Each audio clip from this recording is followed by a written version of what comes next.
Johnny Nellore Jose K മാണിയുടെ വസതിയിലെത്തി കൂടിക്കാഴ്ച നടത്തുകയാണ്. പാർട്ടി പ്രവേശനത്തിന്റെ ഭാഗമായാണ് കൂടിക്കാഴ്ച. ഇന്ന് തന്നെ മെമ്പർഷിപ്പ് നൽകും. മാതൃസംഘടനയിലേക്ക് തിരികെ വരാനാകുന്നതിൽ സന്തോഷമെന്ന് കൂടിക്കാഴ്ചയ്ക്ക് മുൻപ് ജോണി നെല്ലൂർ പറഞ്ഞു. എൻ്റെ ആഗ്രഹം ഞാൻ അറിയിച്ചിരുന്നു. അപ്പോൾ അതനുസരിച്ച് എന്നോടൊരു ചർച്ചയാകാം എന്ന് ഇന്ന് എന്നെ അറിയിച്ചു. ചർച്ചയ്ക്ക് വേണ്ടി വന്നതാണ്. അതെ, എനിക്ക് എപ്പോഴും സന്തോഷമാണല്ലോ. അതെ, തീർച്ചയായിട്ടും മാതൃസംഘടനയിലേക്ക് മടങ്ങാന്ന് പറഞ്ഞാൽ സന്തോഷമല്ലേ. ജയ് ശ്രീജിത്തുണ്ട് വാർത്തയുടെ വിശദാംശങ്ങളുമായി. ശ്രീജിത്ത്, പാർലമെന്ററി മോഹങ്ങളില്ല, തിരിച്ചെത്തുന്നതിൽ സന്തോഷം എന്നൊക്കെയാണ് ജോണി നെല്ലൂരിന്റെ വാക്കുകൾ.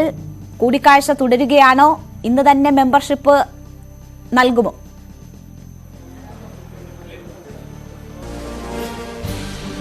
തീർച്ചയായും മെമ്പർഷിപ്പ് നൽകും എന്ന കാര്യത്തിൽ യാതൊരു സംശയവുമില്ല. ജോണി നെല്ലൂർ കേരള കോൺഗ്രസ് എമ്മിൽ എത്തിയിരിക്കുന്നു എന്ന് തന്നെ നമുക്ക് തീർത്തും പറയാൻ കഴിയുന്ന സാഹചര്യമാണ്.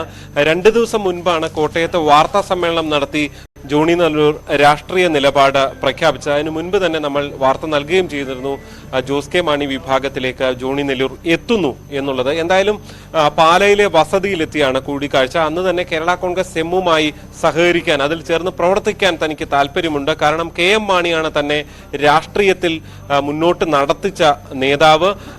അതുകൊണ്ട് തന്നെ തന്റെ മാതൃസംഘടനയാണ് കേരള കോൺഗ്രസ് എം എന്ന് ജോണി നെല്ലൂർ വ്യക്തമാക്കുകയും ചെയ്തിരുന്നു. എന്തായാലും അതിനൊക്കെ പിന്നാലെയാണ് കേരള കോൺഗ്രസ് എം അദ്ദേഹത്തെ ചർച്ചയ്ക്കായി ക്ഷണിക്കുകയും ഇന്ന് ഈ പാലയിലെ KM മാണിയുടെ വസതിയിലേക്ക്, ജോസ് കെ മാണിയുടെ വസതിയിലേക്ക് അദ്ദേഹം എത്തുകയും ചെയ്തിട്ടുള്ളത് എന്നതാണ് ശ്രദ്ധേയമായിട്ടുള്ളത്. എന്തായാലും ജോസ് കെ മാണി ഉൾപ്പെടെയുള്ള നേതാക്കളുമായി ജോണി നെല്ലൂർ കൂടിക്കാഴ്ച നടത്തുകയാണ്.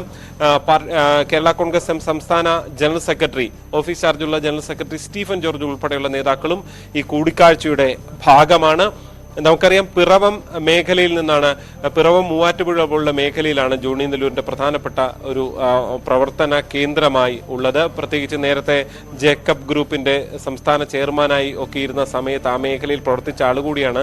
അത്തരം മേഖലകളിൽ പാർട്ടിയെ കൂടുതൽ ശക്തിപ്പെടുത്തുന്നതിന് ജോണി നെല്ലൂരിന്റെ വരവ് ഗുണം ചെയ്യുമെന്ന് തന്നെയാണ് കേരള കോൺഗ്രസിന്റെ വിലയിരുത്തൽ ഉള്ളത്. കഴിഞ്ഞ തവണയൊക്കെ അവിടെ സ്ഥാനാർത്ഥിയെ കോട്ടയത്ത് നിന്ന് കൊണ്ടുപോയി മത്സരിപ്പിക്കേണ്ട സ്ഥിതി പോലും ഉണ്ടായ സാഹചര്യം അന്ന് ഉണ്ടായിരുന്നു എന്നതും ശ്രദ്ധേയമാണ്. എന്തായാലും സ്ഥാനാർത്ഥി മോഹങ്ങളൊന്നുമില്ല, അധികാര മോഹങ്ങളൊന്നുമില്ല എന്ന് പറഞ്ഞുകൊണ്ടാണ് ജോണി നെല്ലൂർ കേരള കോൺഗ്രസ് എമ്മിലേക്ക് എത്തുന്നത്.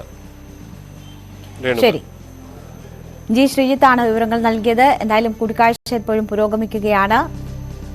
ഇന്ന് തന്നെ അംഗത്വം നൽകും എന്നതാണ് വിവരം.